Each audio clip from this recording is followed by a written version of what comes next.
Hello everybody, hello all the YouTubers around everywhere, all over the world. Lovely to see you all. Now this case today, and probably, I should say, the next few cases coming up are probably going to be two-parters because they're quite extensive cases with quite a lot of material in them and stuff. But today's case, this is the case of this Richard Hucknell. Now, as you've seen by the thumbnail that I've used, I said, you know, he's a paedophile that thought he'd never be caught and this sort of stuff. And that's really what he really thought, actually. And that's why I've said that. But the actual title of this video is The Life and Death of a Paedophile. So that's telling you something, isn't it, about how the end of this case is going to, you know, conclude itself. And so there's important reasons why I want to bring all of the case into it. There's some legal issues in here as well. There's some new techniques and new technologies that's being used to identify paedophiles online, and especially paedophiles like this Richard Hucknell, that really needed to be caught and needed to be stopped. And the problem is with people like Richard Hucknell is when they're doing this online abuse and they're doing it from overseas and different things, and they are posting all this stuff out on the dark web. Even when you catch them, because they are really professionals at what they do, they, you know, hide their faces, they hide the children's faces. So you have to have some way of identifying them. So actually when they are caught, that you can actually prove it's them. And this case goes into that as well. So it's quite a good case from across the board, really. It brings into a lot of issues in this case. But it also brings up what I continue to say about what happens to these people once they go into prison. So how this is going to roll, I think, is on this video, is that we're going to have to do it in two parts because it is so long and to get everything in. So this is part one of Richard Hucknell. And I suppose you could say he was dubbed the, you know, gap year paedophile, and his reign of terror, I think, as a prolific paedophile, lasted a decade, really, and before he was caught and put in prison for his crimes. So I want to first talk about this. He is an English serial child abuser and child rapist. He is also a distributor of indecent images of children on the dark web, a massive, you know, profile really that was took off online. He was prolific at what he was doing. He was also designing a paedophile manual, and we've heard this before with you know, other criminals that we've done and other paedophiles that we've talked about, where they design these manuals to help other paedophiles learn their trade, I suppose, if that's what you'd like to call it. So this man needed to be stopped. But so let's talk about now, and before anything else, where he started, where he comes from, his background. So Richard Hucknell, now he was born, he is British, and he was born in Ashford in Kent, I think in 1986, 14th of May 1986. Listen, he was born to a middle-class family, a very good family actually. There seemed to be no issues in his childhood. It was said that he was a bit quiet and a bit withdrawn. He didn't have a lot of confidence, that sort of thing, but a lot of kids are like that. He had friends and he'd made friends. He was quite intelligent. He had, you know, it was just ordinary, I suppose. There was nothing that stood out about Richard that would make you think that he would do this terrible stuff that he had done. Really, there was nothing. There was nothing in his background at all that would make him become this prolific paedophile that he'd become. And how he's sort of seen these children, there was just nothing really in his background, not anything we can find. Parents were good, upbringing was good, no poverty, you know, no real illnesses. There was real nothing that you can say this would have made this man do what he did. I suppose the only other thing you could say that he was privileged in a lot of ways with his upbringing. And I think he went to these really good schools, and it's when you actually really read this case, and I've researched everywhere about this man, and there really was nothing. He was brought up within the church and different things. He had a good life, good family life. There was nothing. I mean, he was educated in a grammar school. I think it was Harvey Grammar School in Folkestone that he was schooled in. A really good area. This was a really good school. So he had every chance in life to do what he wanted to do. And I think the thing is with him, he thought he could do anything. And he would never get caught. And as we continue now to go through his life, was there signs of him being a paedophile at all? No, not really. Not that anyone really picked up on and noticed. He was involved in the church. He was a regular worshipper with his family at this Baptist church, and he was described as a quiet man. He got on well with everyone, and he was brought up in this church, so people trusted him, people liked him, and no clues at all as to what was going to come only a few years later. So Richard was a member of this Ashford Baptist church, but he was also a member, and I think so was his family, of a church in London, and I think he was actually there right up until his arrest, I think in 2014, and they're coming a little bit later on.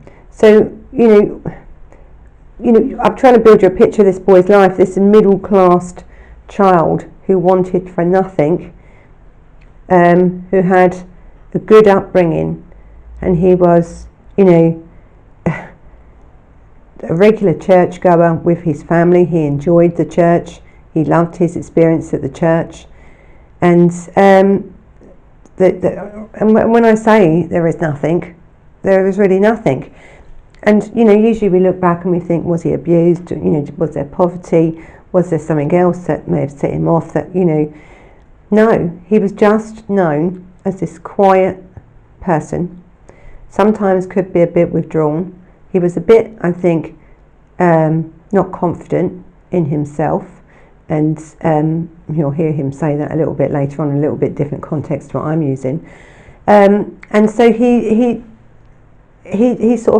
got on in this church, and he knew these people in this church, and he was brought up in this church, and he was brought up in this family, and so the close community of people that knew him liked him, trusted him.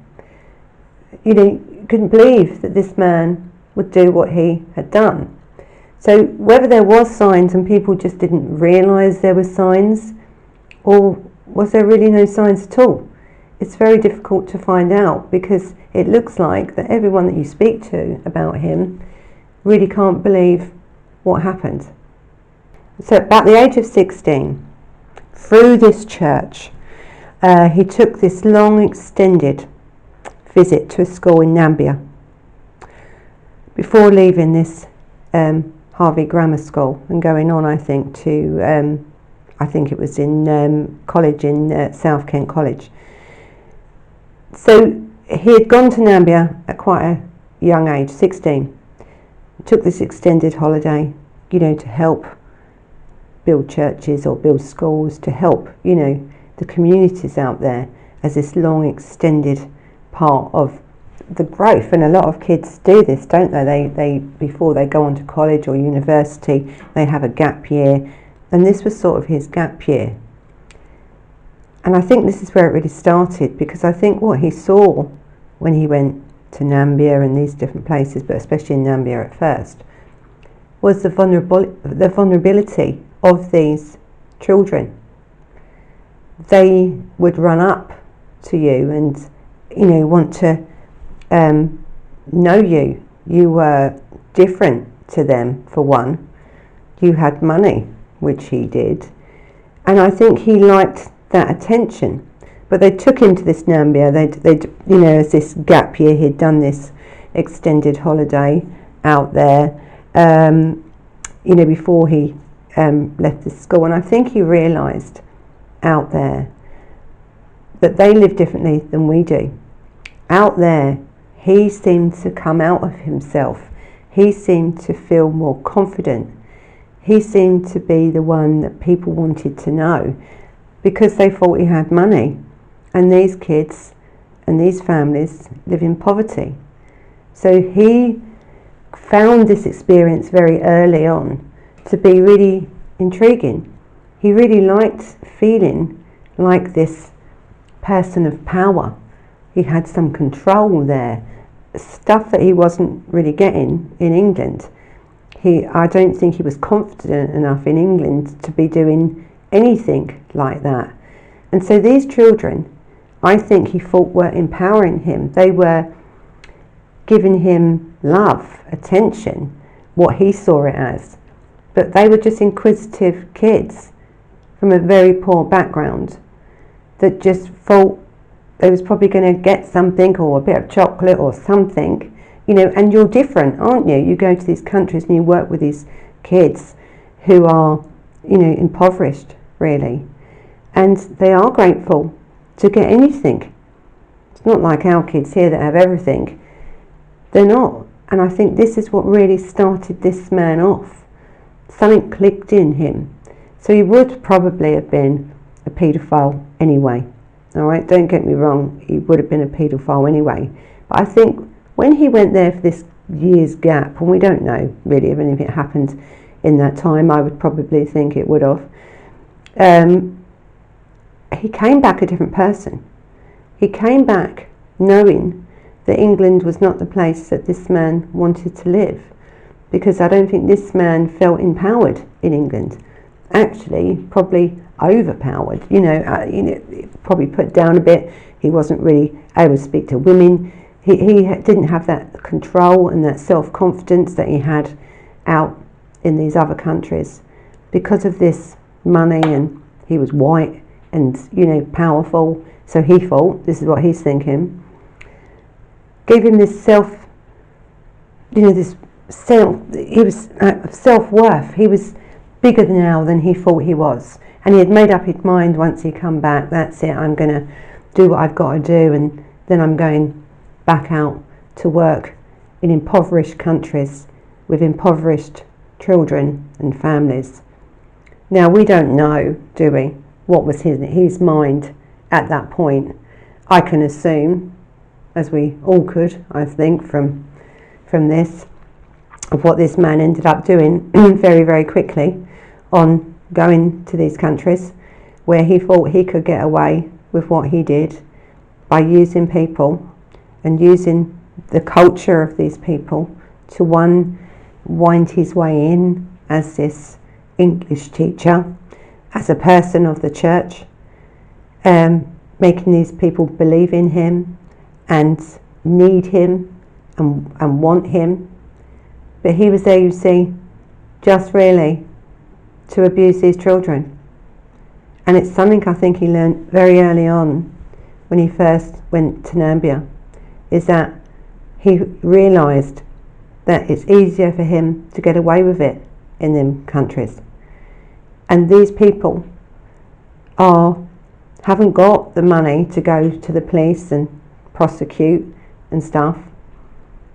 And I think in his mind, he thought that the more poverty you was in, the more easier it would be to use your children. And that's exactly what he did. So Richard William Hucknell, he was born the 14th of May 1986, and he actually died on the 13th of October 2019. How he was really caught. So he was convicted in this country for serial sex offences against children and child rape, plus everything else, distributing and everything else that goes with that in a very big way.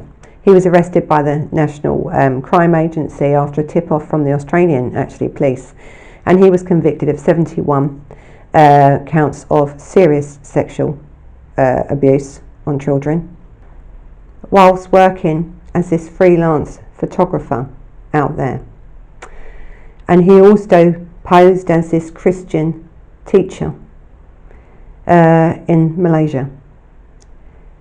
I think he's been described in the media, probably all across the world, as the worst ever British paedophile, because he was born here. Now, his crimes were committed in other countries, and this is where the law changes a little bit down the line, and I shall tell you, I will go into that after. But his crimes, as we know of, we don't know if any was committed here. We just don't know that.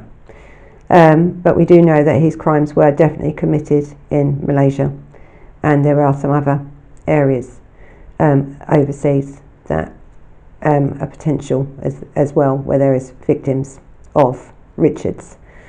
So this case starts then to open up, because he was given on the 6th of June 2016, given 22 life sentences in this country for the crimes that he did. And he would be eligible for parole, even though he got all that time. After 25 years, he would have been eligible for parole. Listen, he wouldn't have got it. This man was never going to get out anyway. He wasn't. So really, this is now where we're going to go through this case. Okay, so really, as we go through this case, you know, these are disturbing. People don't like things about paedophiles. They don't like issues about offences against children. But I always say these have to be told. And this case is so relevant today with all the other cases, and especially the case we've just had in 2021, that when we talk about online crime against children, and a lot of people say to me, yes, but 99% or 90% of people do it in their own homes to their own children. Yes, I know that. But you see, they're maybe only doing it to 1 or 2 children, and they will be caught in the end, hopefully, or if it's not now, it'll be historic, because we can't stop everyone. But this is what this channel's about, isn't it? Awareness. So one of them kids, someone may see this and think, this is not right, what's going on here. But the thing is, with this man and these sort of paedophiles, they're not doing it to just 1 child or 2 children or 10 children or 20 children or 100 children. They're doing it to multiple children. Multiple. And so it's really important that we talk about these online cases. Now, I am going to talk about a domestic case here of sexual abuse, and you'll be a bit shocked at the outcome of that when it comes to evidence and stuff, when we try to take people to court and trials and stuff. So that's going to come into this as well. So listen, after leaving school, he then spent this gap year in Malaysia, I think in 2005 to 2006. Don't forget, he'd already spent a long time, an extended holiday in Namibia. So he'd already realised, hadn't he, that these children were poor, as I said before, impoverished families, people that he thought were so poor that he could manipulate them and use and abuse their children. So now he's gone back now for this gap year, and pretending to be this photographer, this Christian teacher, and he's done this gap year out there, and he's really honed his skills out there now. Without a doubt, in this time period, children were being abused by this man. But whether he'd set up what his skills or his in his mind really set out how this was going to come about into such a big thing as what he wanted to make it, I think started once then he returned back to Malaysia and really started up then his assault on these children and on these communities of where this man was actually meant to be helping people. So he'd gone out there to do this photography and everything, and then he thought, well, how can you get close to children, really? And we've said it before, we have a lot of teachers, that train, and we've said it about lots of, even serial killers that I know are trained to be teachers just to get close to their victims as they possibly can, or potential victims. And this is exactly what Richard Hucknell did.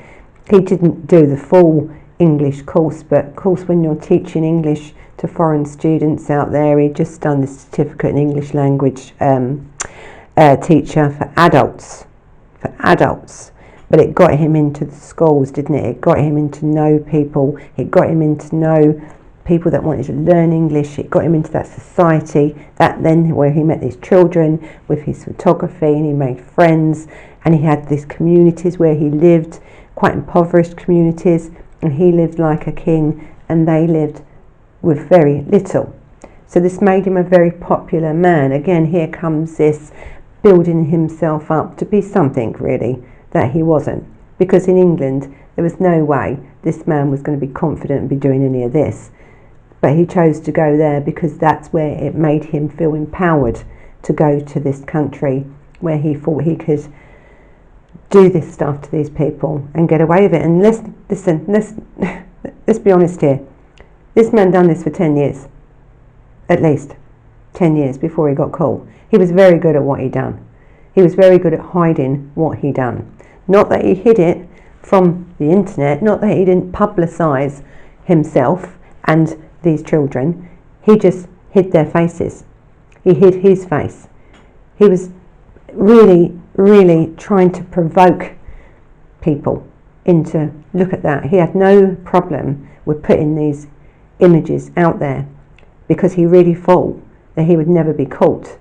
And you know, the thing is with anybody that thinks they're not going to be caught, you are, in the end, you are going to be caught, because as you try and put swirls on their face, our technology can undo them swirls.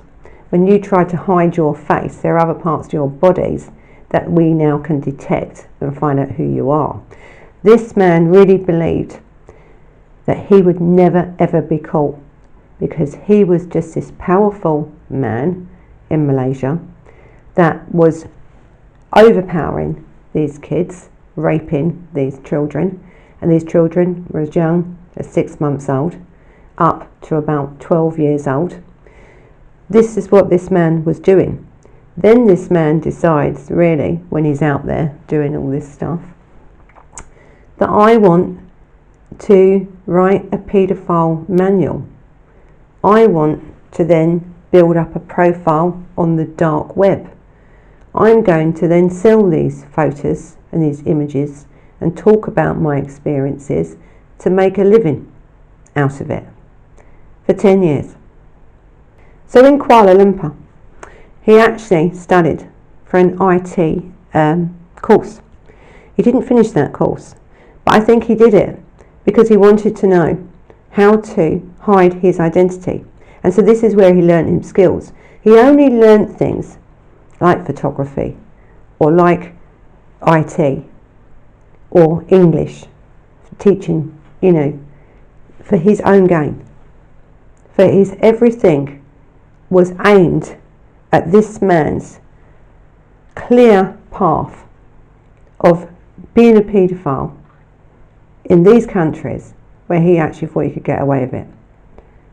Everything this man done from the time of this first holiday, this first extended holiday, then on to this gap year, and then on to moving out of this country, out of England, so he could pursue this attack on these children. It was all designed for that. Everything this man ever did was designed for that. Really, and no one knew. For many years, this man was searched and searched and searched for many, many years before the technology that we then had or was designing to override his, to find out who these kids are, what this person could look like. And it's so difficult. It was really, really difficult. And, you know, really to this day, it was, and you'll be shocked actually how he was really caught and how he was really then admitted what he'd done through the evidence. And it's not the evidence that you're going to think. Really, it's not. So I think in addition to Malaysia, there was Cambodia. There was crimes in Cambodia, and also Southeast Asia and places like that, and including Lagos and in India. So you can see this man's mentality.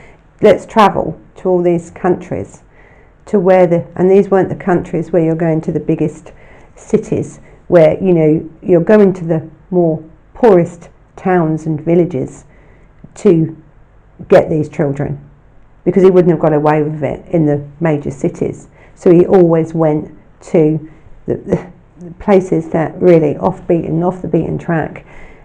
Not many police, if there was police there, you know, where could these kids complain to? They couldn't. They didn't. Who would believe him? There was no one.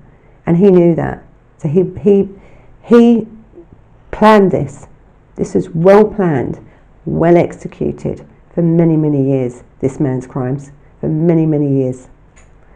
And I think because he had this, you know, he was a Christian teacher, and he had been to church, and he'd been brought up in the church, he understood how the ministers and pastors worked. You know, he'd try and befriend them, you know, and a lot of these places would have orphanages, you see, and this is where he was trying to infiltrate, and he did infiltrate them, to tell the truth.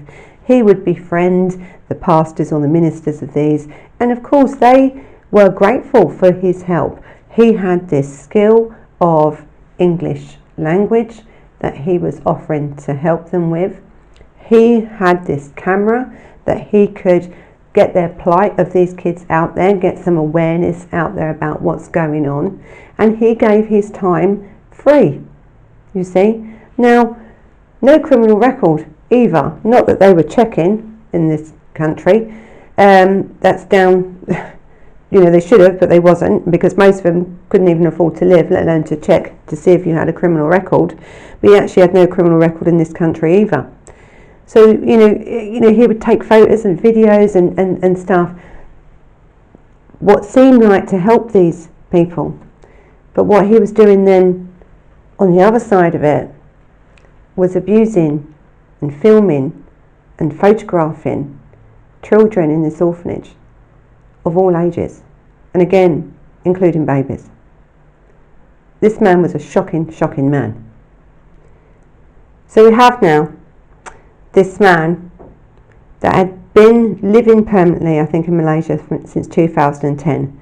But so he'd done a gap year in 2005 to 2006. He'd come back, worked here for a bit, continued to come back and forward to Malaysia and do his stuff. He would then emigrate or live permanently in Malaysia as this Christian teacher and this photographer, and that was what he was doing, or what he looked like he was doing. But what he was really doing was making a living from indecent images of children, filming and videoing the rape of children. So let's talk about this background, this leading up to this, you know, arrest, the background of it really. So we know that Richard Hucknell was living the lie, really. He was pretending to be a photographer, this, that and the other. But what he was really doing he was, you know, abusing these children for his own sexual gratification, and also for money. So the Australian police, this task force called Argos, they were aware on this network of paedophiles, right? And as I've said in all these ones, when they look, you know, they're very hard to find, these paedophile groups online, because they use the dark web. But this group used to, I think it was called the Love Zone. It was the TLZ, the Love Zone. And they noticed there was this one person on there that was continually posting videos, right, of sexual assaults on children of all ages, rapes, everything.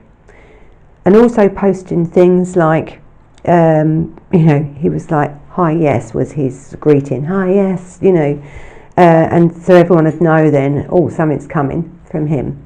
And he would talk about, on this chat line as well, as he was uploading his videos, about, you know, how he'd found this girl and how they were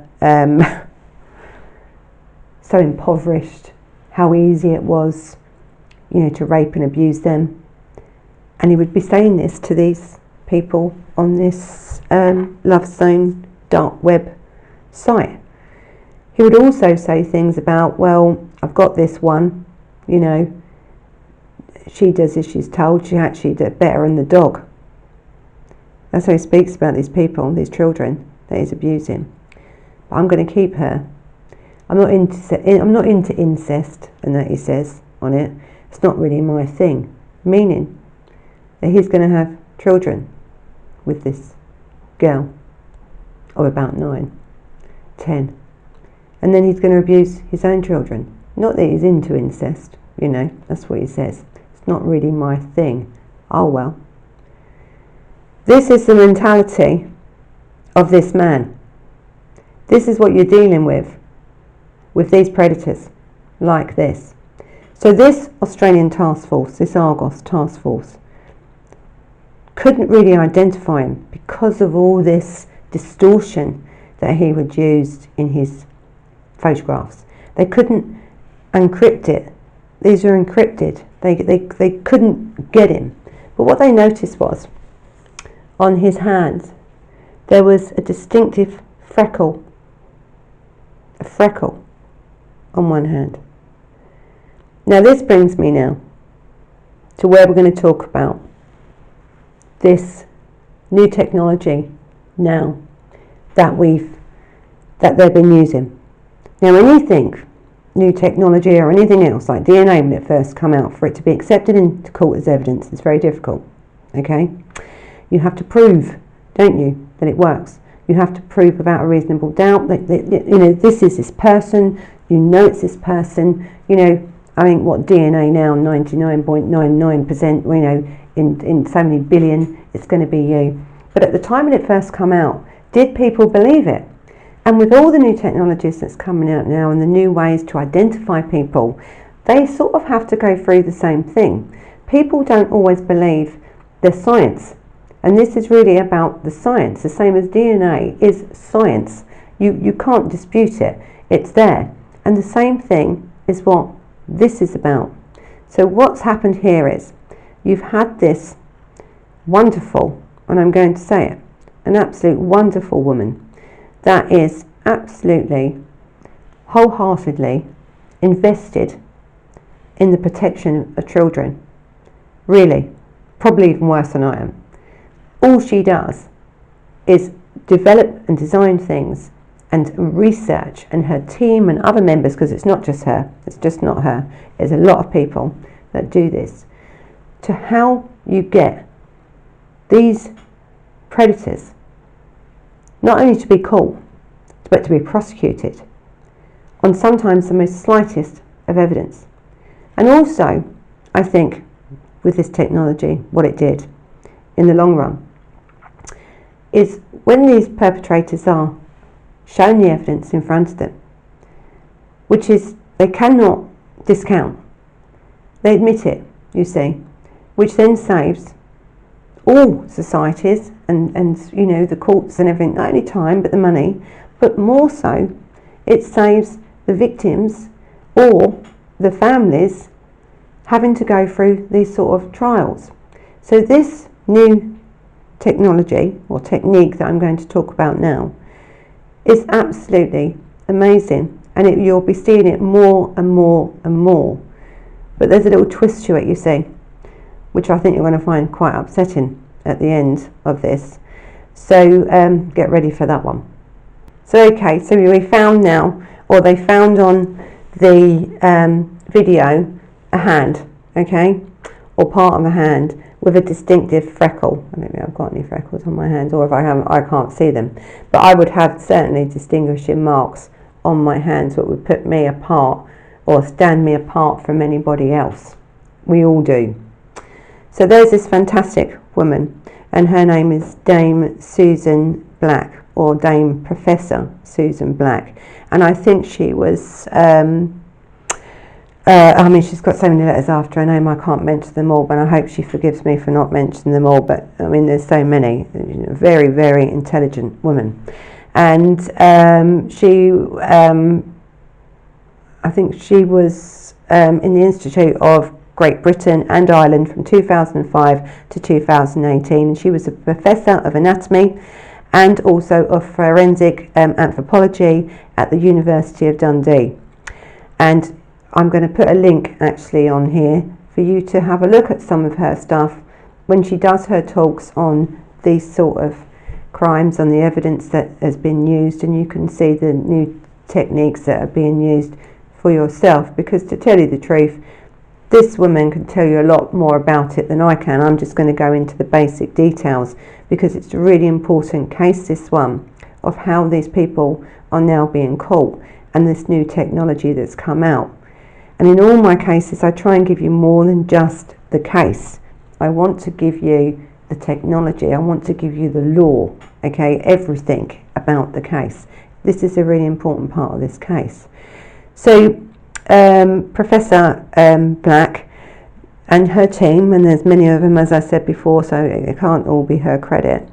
So it's about this innovation in forensic anatomical identification of, and it's designed purely to combat sexual exploitation. Okay, that's what she designed it for. It will be used for lots of different things, without a doubt. But really that was their main reason for designing and doing these techniques. Now, I think how it came about was a little bit by accident, really.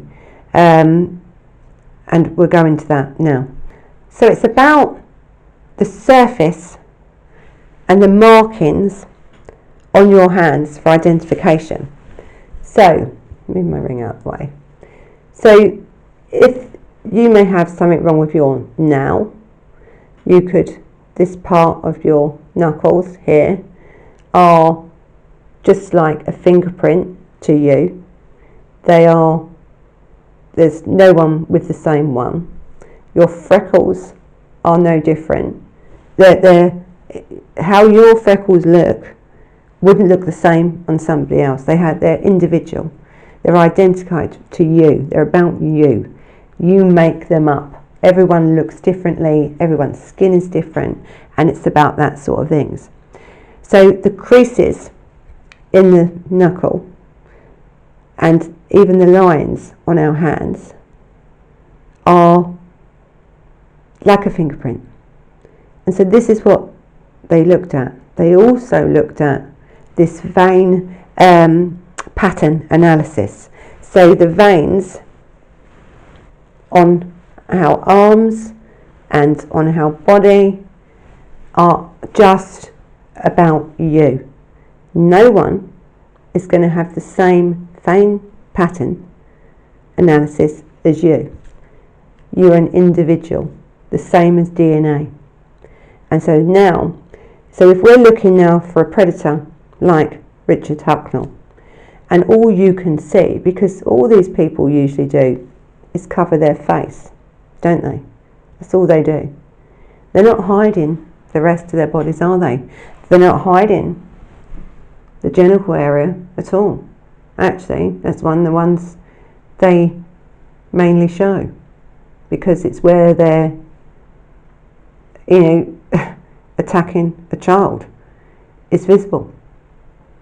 So any part of the body now, especially the genital areas and things like that, your hands, your veins, is only about you.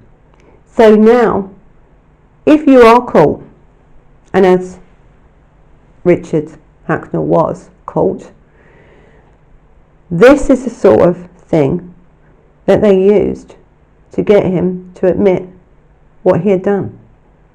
But before we go in to Richard's trial and stuff, I'm going to end this video, on this case relating to this vein patternation.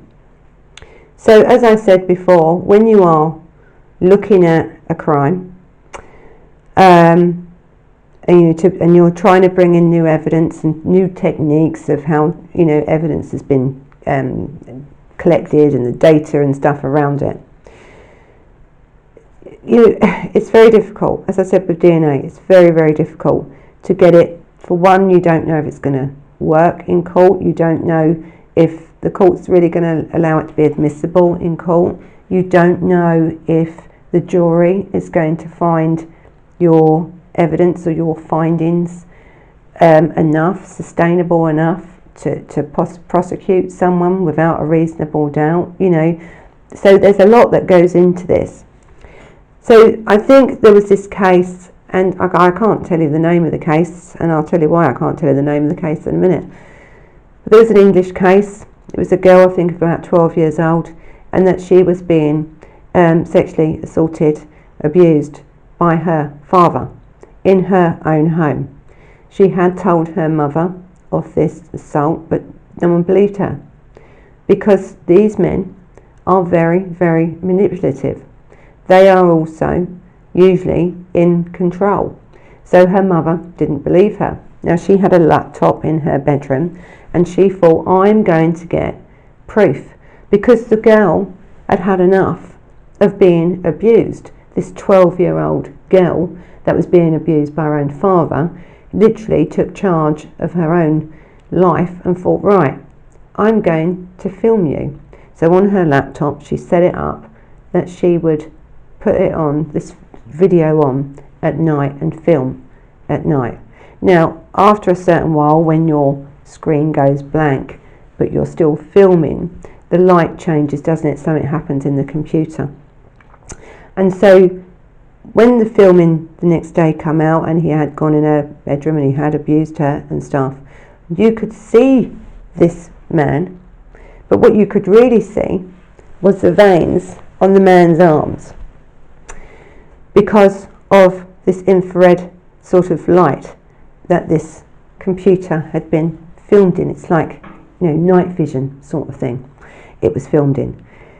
And so, yes, you could sort of see his face, but to make a real clear distinction, they couldn't really say for definite it was him, even though it was in the girl's own home, and the father was there. And so Professor Black and her team looked at this footage, and then they looked at the vein pattern analysis, and it was clearly shown that that was her father by that. But don't forget, this case was the first case, really, where this sort of evidence was used. So there's always a worry. Now, there's always a worry anyway when you go to court. No matter how much evidence you think you've got, you can never be sure of a result, really, a positive result, because there's a jury, and the jury have the decision, don't they, to take. And we've had lots of comments on here about, why don't lawyers do this, why don't do that. Lawyers and the police, and most of the time, can have the best case going. You can have the best investigation. You can have the best evidence, and you can put that evidence to a jury, but it's down to that jury whether it finds that they find that person guilty or not. That's not about the lawyers, that's about the jury, really. And this case highlights that fact. Now, I said to you there was a little bit of a twist, didn't I, with this evidence, should I say. So this girl's gone to court, took her father to court for this, or the police have. They've used now this vein pattern analysis to prove it was this man. The judges have allowed this evidence, it to be put into evidence. It was put to the jury, and the jury then went off, and the girl was questioned. The girl was cross-examined, and it's a terrible thing, cross-examination. And the jury went off to deliberate and then come back with a not guilty verdict. Not guilty. So, usually people don't ask why the jury have found someone guilty or not guilty. But in this case, because it was new evidence that was put in, the new techniques that were used, these people that designed this technology really couldn't believe it. They thought they'd fouled this girl. They believed it was their fault. They hadn't done enough. You're talking about a team of these scientists that really thought, they was devastated for this child, because they thought we were so sure that our evidence would be admissible and that they would have took it seriously. So when the jury was asked questions about why, because you need to know if this evidence is not going to be held up in court, there's no point using it. It wasn't the evidence that this case was dismissed over, or he was found not guilty over. It wasn't that at all. What the jury had said, the reason they found this man guilty, not guilty for, was that the child, the victim, didn't cry enough. The victim didn't show enough emotion on the stand. They believed. They had no reason not to believe that it was his hands. But they didn't believe that he had done it, or the impact on her was as bad as what she was saying. So when people say to me about what lawyers are meant to do, or what the judges are meant to do, what about what the jury's meant to do? How would you determine how a victim is going to behave? Why cannot a victim, these are victims, don't forget, this girl's been abused a very long time. She probably had no emotion left. It took it out of her. She's had the guts to film this man.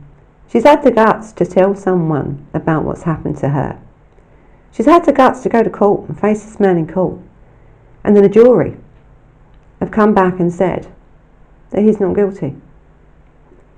Now, public opinion has got to change, because it's really, we can change all the laws we want, can't we? A lawyer can go in there and fight for you as much as they can. But if a jury find that the victim isn't coming across so emotional that they don't believe the impact of what's happened to her, or she didn't cry enough, what are we saying to victims? So listen, I'm going to end this case and we'll carry on in part 2. And I think that'll give you something to ponder over while you're waiting for this next one to come out. So you know what to do. Thumbs up if you've liked it. You can subscribe anytime you'd like. You can follow us on Instagram and on Facebook. And also this part of this and the next parts and all the other videos from now on, the sound part will be put on to our new podcast, Let's Have a Chat About Murder. And I love it, because literally I love a podcast. I'm in my garden, sun was out today, we're in the garden podcasting. I love it. So I want to do podcasts because one podcast will get our message out there further, won't it? It would just, this channel is about awareness, and this channel, and this is what I've said about this case, this channel will tell you everything about a case, even the bad bits. And sometimes it's not always what you think it's going to be. So get ready for part 2 of this case, because this case just is about to get shocking. So until the next time, bye bye.